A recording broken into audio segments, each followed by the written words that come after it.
Mardi soir à Lille, l'équipe de France a battu l'Écosse 4-1, un héros, Benjamin Pavard, aligné dans l'axe comme il le rêvait depuis ses débuts internationaux, et surtout, auteur d'un doublé. Martin, on peut dire que c'est une soirée parfaite. C'est une soirée parfaite et c'est une soirée qui tombe au bon moment pour Benjamin Pavard pour plusieurs raisons. Il faut savoir que sa place en équipe de France était franchement mise en danger après la Coupe du Monde, que lui il a réclamé je veux être défenseur axial, que Deschamps lui a dit ok Coco, tu veux être en équipe de France, tu veux être défenseur axial, je vais te donner une chance aujourd'hui. Et qu'est-ce qu'il fait? Il fait son meilleur match en bleu. C'est-à-dire qu'il marque 2 buts, mais en plus, il y a une prestation défensive qui est hyper dense. Il est très bon défenseur. Et je pense que c'est ce qu'il y a de plus important dans l'esprit de Didier Deschamps. Voilà, je pense que le doublé, c'est la cerise sur le gâteau. Mais en plus, il a fait un très bon match derrière. Ça prouve que, parce que moi, très franchement, dans le match des défenseurs centraux, je le voyais derrière Konaté, derrière Saliba, derrière évidemment Upamecano, Lucas Hernandez, donc je le voyais loin. Mais ce match est un vrai argument pour Benjamin Pavard. Il tombe au meilleur moment, il a profité de l'absence de Saliba et d'Upamecano pour nous montrer ça. Et maintenant, il est dans le match, il est dans le match, Benjamin Pavard, parce qu'il ne sera plus jamais arrière droit. Et c'est un acte finalement de naissance au poste d'arrière central et de renaissance en équipe de France. Donc franchement, chapeau parce qu'il fallait du caractère. Hein. Ouais, c'est une drôle de carrière, Benjamin Pavard en équipe de France, parce que déjà, souvenez-vous que la Coupe du Monde 2018, dans l'absolu, l'arrière droit, c'est Djibril Sidibé. Ouais. Quelques mois avant, après il y a les pépins, donc il se retrouve là à un poste qui n'est pas le sien.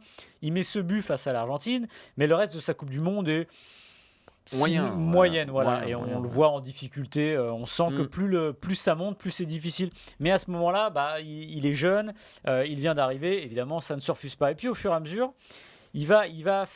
Je ne vais pas parler de bras de fer, parce qu'on fait rarement des bras de fer contre Deschamps, mais quand même, il lui a un peu tenu tête finalement à Deschamps en disant il y a des joueurs qui ont fait des grandes carrières arrière droit sans en être au départ. On va évidemment citer Lilian Thuram, mais lui, on a senti qu'il n'y arrivait pas, qu'il n'en avait pas envie, et on a eu l'impression qu'au fil des années, il est sorti de ce rôle-là dont il ne voulait pas.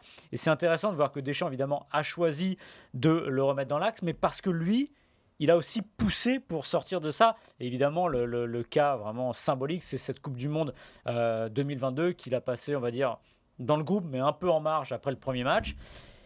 Et à ce moment-là, on pouvait penser qu'il était condamné. Et il y a aussi cet effet un peu phénix de Pavard, de revenir. Et comme tu l'as dit, alors je suis un peu plus mesuré sur le match défensif, non pas qu'il n'a pas fait de bonnes choses, il a fait de très bonnes choses, mais c'était l'Écosse et on a vu que après un quart d'heure que c'était compliqué. Mais n'empêche que comme tu l'as dit, il s'est au moins remis dans la course. Maintenant, c'est de savoir à quelle place dans la course. C'est compliqué parce que techniquement, c'est Konaté ou Upamecano. Mais au moins, Deschamps sait qu'il peut compter sur lui et qu'il est une solution fiable dans l'axe. Et moi, je pense quand même qu'aujourd'hui, il a moins de chances d'être à l'Euro.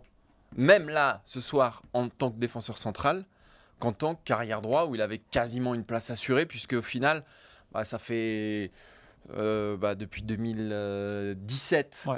qu'il est là, qu'il n'est pas très bon, mais qu'il est toujours titulaire, et même après, doublure de Koundé. Donc, moi, ça ne lui accorde rien. C'est-à-dire qu'il y a quand même, au poste d'arrière central droit, Konaté intouchable, et derrière, s'il y a match avec Saliba, pour le coup, il y a vrai match, parce qu'à côté, tu as quand même un des meilleurs défenseurs de Première Ligue. Donc, ce match était important pour lui, mais il ne lui garantit rien. Non, mais je pense qu'il est quand même devant, et ne serait-ce que symboliquement lui donner le brassard ce soir. Il n'y ça avait dit plus quelque chose. personne. Hein. Oui, mais quand même, t'es pas obligé de lui donner. Et je pense que Didier Deschamps, évidemment, l'a remis dans l'axe, mais on a quand même vu des fois des petits allers-retours. C'est-à-dire que peut-être qu'avoir un Pavard, ça reste quand même une dernière roue de secours en cas d'énorme pépin sur le côté droit.